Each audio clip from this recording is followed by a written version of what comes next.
Current reality number 2. Measured against the biblical standards, how are you doing in the following? Rate your marriage. If you're single, how are you doing with your singleness? Give yourself a number. Okay, you're married. Is there passion? Is there love? Is there grace? Or is there tension and distance? Rate yourself accordingly in your singleness as well. How are you doing with your singleness? Lonely and bitter? Single and hoping for a change? Available, willing, and ready? Whatever it is, rate yourself. Parenting relationships with your kids. How are you doing? Is there a lot of anger when you come home because you're so busy? We're short with the kids. Is there love, grace? Balancing ministry and your career. How are you doing at that? Lastly, stewardship and finances. How are you doing at managing stewardship and finances? Circle the numbers. Here's what I want you to do in the interest of time. Normally, I would make you rat yourself out and tell a neighbor and say, hey, look, I'm messed up. Or say, hey, I'm doing good or whatever. But today, I'm going to give you a pass. But what you have to do is write the name on your outline, write the name of one safe person that within the next week, over coffee or a meal, you're going to show them this audit, and you're going to ask them to ask you the hard questions in the months and weeks to come. Write the name of a safe person, and you're going to show them how you rated yourself.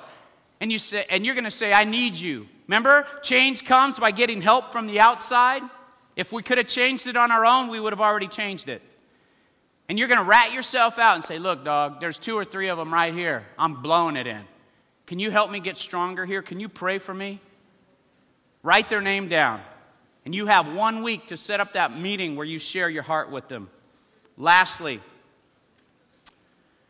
let me give you some best practices for remaining solid at heart. If you're taking notes, fill this in. A, set specific and realistic goals. Specific and realistic goals. If you just want to get better spiritually, and you're having 2 quiet times a week right now, maybe add 1.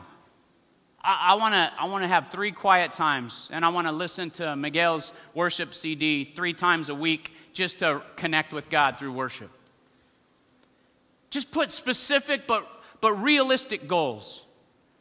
I want to have a date night with my wife or my husband once a month if we're not doing anything. Whatever it is, set specific, realistic goals. Okay? Secondly, set healthier boundaries. Learn to say no. Some of you are out 5 nights a week or more. That's insane. I know the church is very demanding, and so I want to encourage you to set some healthier boundaries. C, get 1 or more people around you for community and accountability. Too many leaders are isolated. You are not bulletproof. You need safe people, even if it's 1 friend that just loves you, not for what you do, but just for who you are. Not because you're a great worship leader, not because you can speak, not because you're a youth pastor, a leader, but just for you. Do you have 1 person in your life that just loves you for who you are, and you're just a guy, you're just a person? You need someone like that in your life that's safe and lets you just be yourself and lovingly ask you the hard questions.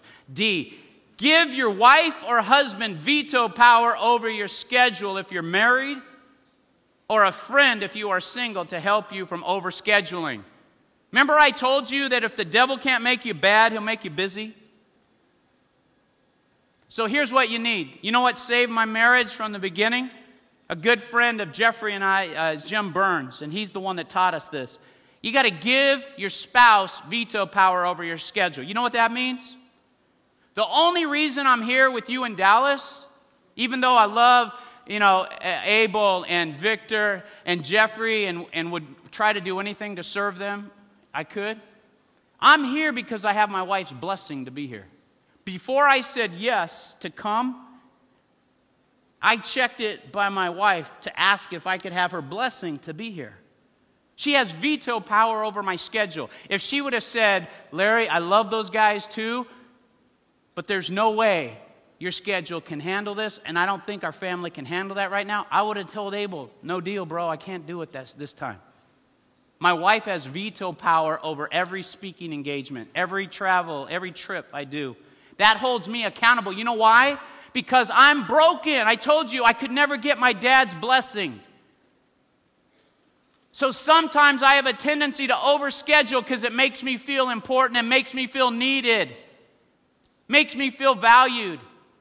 And my wife is that objective person that helps me screen out the busyness from the good opportunities and be more realistic. And so give your spouse veto power over your schedule. E, if you're married, identify what you need as a couple in order to be at your best.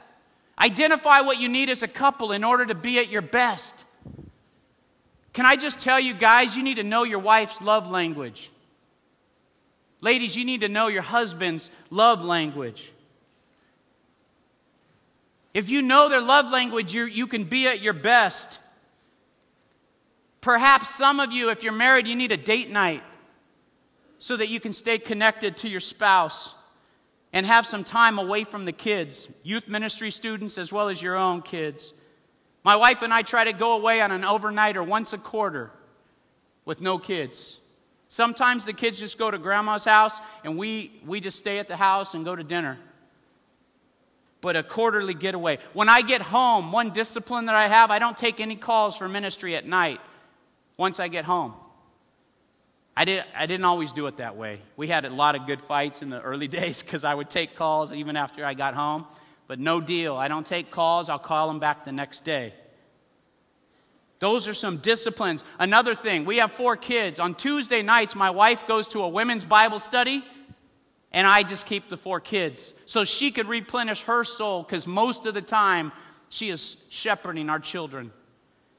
But those are some ways that we serve one another. And then at night, once the kids go down, we have couple time. We try to not watch too much TV, or for me, sports, so that we have time to stay connected from all the chaos of life and ministry. Let me finish it up and I'll let you go. F, date each of your kids once a month or at the minimum twice a month as a group. Date your kids, dads. Date your kids. It could be as simple as donuts in the morning before school. I know you get them all sugared up, but every once in a while, it's just a simple way to hang out with your kids and they feel like they are important to you. It could be picking them up after school every so often and you take them to the park before you go home.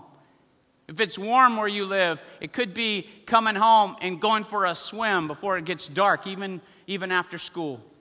Find a way to connect with your kids. Date your kids. If you're single in here and this doesn't make sense to you, I hope you're taking mental notes and some of these things will leak out in a great way in your relationships in the future. But if you are single, date or spend time with friends of yours once a week. Again, your best friends shouldn't all be from the youth ministry. You need some peers that will be iron sharpening iron in your life. Lastly, schedule time for study, furthering your education. We need more Latinos with higher degrees. Take time to study so that your messages are new and fresh. It's not just a recycled version of your testimony again. You know what I'm talking about? And read. Readers are leaders and leaders are readers. We need more Latino leaders that are readers and learners and teachers for our kids.